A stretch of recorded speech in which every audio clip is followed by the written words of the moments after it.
അനുഗ്രഹിക്കപ്പെട്ട, ഹൃദയത്തെ സ്പർശിക്കുന്ന, നമ്മെ ദൈവത്തിലേക്ക് അടുപ്പിക്കുന്ന ഒരു കൊച്ചു സന്ദേശത്തിലേക്ക് നിങ്ങൾക്ക് സ്വാഗതം. നമ്മുടെ കൃഷിഭൂമികളിൽ വിളവ് കൊയ്തെടുക്കുന്നവരാണ് നമ്മളെല്ലാവരും. വ്യത്യസ്തമായ വിളവുകൾക്ക് വേണ്ടി വിത്തുകൾ ശേഖരിക്കുന്നവരാണ് നമ്മൾ. എന്നാൽ എല്ലാവരും അങ്ങനെയാണോ? എല്ലാവരും അത് ശ്രദ്ധിക്കാറുണ്ടോ? ഒരു വാഴ, അതിൽ വലിയ ഒരു കൊല, അത് ആ കൃഷിക്കാരന്റെ അധ്വാനത്തിന്റെ ഫലമാണ്. അദ്ദേഹം ഒരു നല്ല കൃഷിക്കാരനാണെങ്കിൽ ആ കൊല അദ്ദേഹം വെട്ടിയെടുക്കുമ്പോൾ അതിന്റെ ചുവട്ടിൽ നിന്നും പൊങ്ങി വരുന്ന അതിന്റെ വിത്തുകളെ ചവിട്ടി മെതിക്കാതെ സൂക്ഷിച്ച് അദ്ദേഹം ആ കൊല വെട്ടിയെടുക്കും. കാരണം വെട്ടിയെടുക്കുന്നത് അതിന്റെ ഫലമാണ്. അതോടെ ആ വാഴ അന്നേക്കുമായി അവസാനിക്കുക. താഴെ നിൽക്കുന്ന വിത്തിനെ ചവിട്ടി മെതിക്കരുത് എന്ന് പറയാൻ കാരണം അതൊരു പുതിയ തലമുറയാണ്. ഒരു പുതിയ തലമുറ വളർന്നു വരികയാണ്. എന്നാൽ വാഴത്തോട്ടത്തെ ശ്രദ്ധിക്കാത്തൊരു കൃഷിക്കാരൻ കാട്ടാന കരിമ്പ് തോട്ടത്തിനകത്ത് കയറിയതുപോലെ വാഴത്തോട്ടത്തിൽ കയറി കണ്ട കൊലകളെല്ലാം വെട്ടിയെടുക്കുമ്പോൾ തന്റെ കാല് മെതിച്ച് ചതഞ്ഞരഞ്ഞു പോകുന്ന വിത്തുകൾ നാളത്തെ തലമുറയുടെ വളർച്ചയാണ് തകർക്കുന്നത്. നിങ്ങൾ ഫ്രൂട്ട്സ് വാങ്ങുന്നു കടകളിൽ നിന്ന്, നല്ല മാങ്ങാപ്പഴം, നല്ല ഓമയ്ക്ക, വ്യത്യസ്തമായ പലതും. പക്ഷെ നിങ്ങൾ അറുത്തു മുറിച്ച് രുചികരമായ അതിൻ്റെ മാംസളമായ പഴത്തിന്റെ ഭാഗങ്ങൾ കഴിക്കുമ്പോൾ നിങ്ങൾ ആ വിത്ത് പലപ്പോഴും വലിച്ചെറിയും. ഒരു നല്ല മണ്ണിലേക്ക് എറിഞ്ഞൂടെ?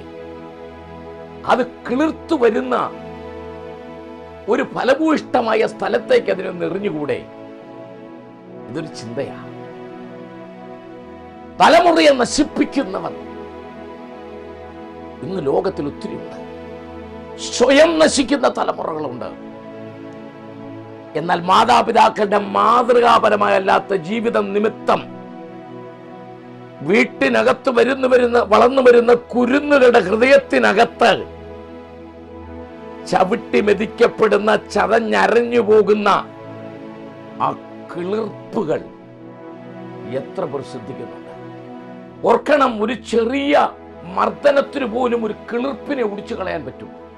അത് നല്ല മൂത്ത തടിയായി കഴിഞ്ഞാൽ ചെറിയ സ്പർശനത്തിനൊന്നും അതിനെ ചെറിയ മർദ്ദനത്തിന് ഒടിക്കാൻ പറ്റില്ല. പക്ഷേ കിളിർത്തു വരുന്ന ശൈശവ പ്രായത്തിൽ വീട്ടിനകത്ത്, ഞാൻ ഇങ്ങനെ നിങ്ങളോട് പറയും, ഒരു മോട്ടിവേഷൻ ക്ലാസ് പോലെ പറയും, വീടൊരു യൂണിവേഴ്സിറ്റിയാ. അപ്പൻ അതിന്റെ പ്രിൻസിപ്പാളാ, അമ്മ അവിടുത്തെ ലെക്ചറാ.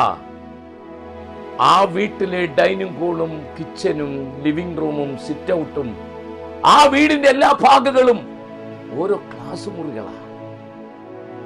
വളർന്നു വരുന്ന തലമുറയുടെ ആദ്യത്തെ ഘട്ടം അവിടെയാ. അവിടെ തകർന്നു പോയാൽ എല്ലാം തകർന്നു. ഈ വിത്ത് നാളത്തെ തലമുറയ്ക്ക് സസ്യമാകണമെങ്കിൽ, ഭക്ഷണമാകണമെങ്കിൽ, ആഹാരമാകണമെങ്കിൽ അതിന്റെ പുതിയ തലമുറ വളർന്നേ മതിയാകും. അത് നെല്ലാണെങ്കിലും ഗോതമ്പാണെങ്കിലും ബാർലി ആണെങ്കിലും മരങ്ങളാണെങ്കിലും ഏതെല്ലാം തരം ആണെങ്കിലും അതിന്റെ പുതിയ തലമുറ വളർന്നേ മതിയാകൂ. തകർത്ത് കളയരുത്.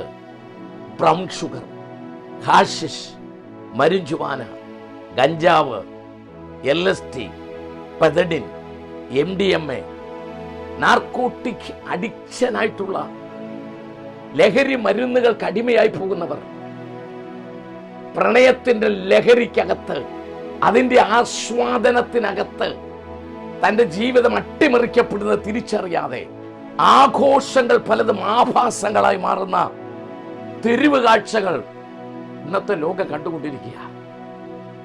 അവിടെയെല്ലാം ചതഞ്ഞരഞ്ഞു പോകുന്നത്, മർദ്ദനമേൽക്കുന്നത്, ചവിട്ടി മെതിക്കപ്പെടുന്നത് വളർന്നു വരാനുള്ള ഒരു പുതിയ തലമുറയുടെ നന്മയാണെന്ന് ഈ കൊച്ചു വീഡിയോയിലൂടെ ലോകത്തെ മുഴുവനൊന്ന് ബോധ്യപ്പെടുത്തുവാൻ വിശുദ്ധ ബൈബിളിനകത്ത് ഏകദേശം 2600 വർഷങ്ങൾക്ക് മുമ്പ് യോവേൽ എന്ന് പറയുന്ന ഒരു പ്രവാചകൻ എഴുതി അതിന്റെ 1-ാം അധ്യായത്തിന്റെ 17-ാമത്തെ വാക്യം, വിത്ത് കട്ടകളുടെ ഇടയിൽ കിടന്ന് നശിച്ചു പോകും.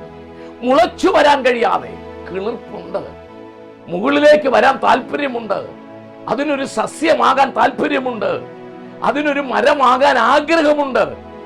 പക്ഷെ മുകളിലേക്ക് വളർന്നു വരാൻ കഴിയാതെ ചില മൺകട്ടകൾ അതിന്റെ മുകുളങ്ങളുടെ മുകളിൽ കയറിയിരുന്ന് അതിന്റെ വളർച്ചയെ മുരടിപ്പിച്ചു കളയുന്ന,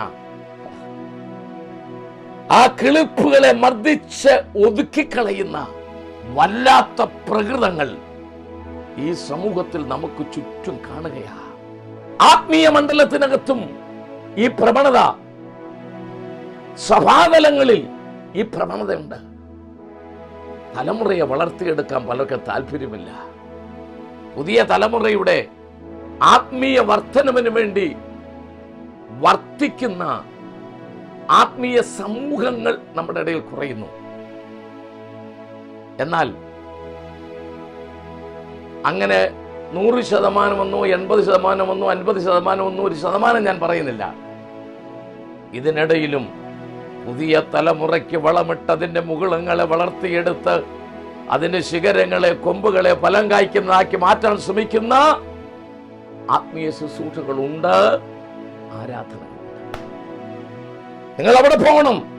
എന്നെ കേൾക്ക് തലമുറയോട് ഞാൻ പറയും, നിങ്ങളെ വളർത്തിയെടുക്കുന്നിടത്ത്, നിങ്ങളുടെ കിളിർപ്പുകളെ ചവിട്ടി മെതിക്കാത്തടത്ത്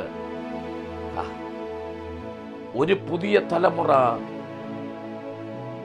എത്തിക്കലി, മോറലി, സ്പിരിച്വലി നന്നായി വളർന്നു വരാൻ അതിനെ എഡിഫൈ ചെയ്യുന്ന അങ്ങനെയുള്ള നല്ല ഫെലോഷിപ്പുകളിൽ, കൂട്ടായ്മകളിൽ പങ്കെടുക്കുവാൻ ഞാൻ നിങ്ങളെ പ്രോത്സാഹിപ്പിക്കുന്നതോടൊപ്പം തന്നെ ഒരു സുവിശേഷകൻ ഒരു കൃഷിക്കാരനാണെന്ന് പറഞ്ഞ് ഈ കൊച്ചു വീഡിയോ ഞാൻ അവസാനിപ്പിക്കാൻ ശ്രമിക്കുക. വിത്ത് വിതയ്ക്കുന്നത്, വളമിടുന്നത്, വെള്ളമൊഴിക്കുന്നത് എല്ലാം കൃഷിക്കാരനാണ്. അപ്പൊല്ലോസ് നട്ടു, പൗലോസ് നനച്ചു, ദൈവം അത്രേ വളരുമാറാക്കിയത്. ആരൊക്കെയോ നട്ട്, ആരൊക്കെയോ വെള്ളമൊഴിച്ച്, ആരൊക്കെയോ വളമിട്ടു. അതെല്ലാം ദൈവത്തിന്റെ പദ്ധതിയാണ്. മോശയെ വളർത്തിയതിനകത്ത് ഫറവോന് പങ്കില്ലേ? ഫറവോന്റെ മകൾക്ക് പങ്കില്ലേ? ഒരു ഞാങ്ങണപ്പെട്ടിക്ക് പോലും അതിനകത്ത് പങ്കില്ലേ? എന്നാൽ അതിനേക്കാളൊക്കെ വലിയ പങ്കല്ലേ നൊന്ത് പ്രസവിച്ച അമ്മയ്ക്ക്? എന്നാൽ അതിനേക്കാൾ വലിയ പങ്കില്ലേ സിപ്പോറയ്ക്ക്, സിപ്പോറയുടെ അപ്പനായ യിത്രോയ്ക്ക്? അഹരോൻ അതിൽ പങ്കില്ലേ? ഉണ്ട്. എല്ലാവർക്കും പങ്കുണ്ട്. നട്ടവരുണ്ട്, വളർത്തിയവരുണ്ട്, വെള്ളമൊഴിച്ചവരുണ്ട്. പക്ഷേ അതിന്റെ മുകുളങ്ങളെ ശിഖരങ്ങളാക്കി മാറ്റുന്ന സർവശക്തനായ ദൈവത്തിന്റെ മുമ്പിലേക്ക് ഞാൻ ഈ കൊച്ചു മെസ്സേജ് ഇങ്ങനെ പറയട്ടെ, അവസാനിപ്പിക്കട്ടെ.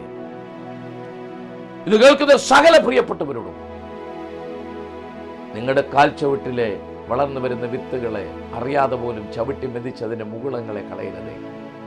നിങ്ങൾ ഭക്ഷിക്കുന്ന ഭക്ഷണങ്ങൾ കഴിക്കുമ്പോൾ അതിന്റെ വിത്തിനെ മറക്കരുതേ. വിത്ത് ഒരു പുതിയ തലമുറയാണ്. പുതിയ തലമുറ ദൈവത്തിനായി വളരണം. God bless you.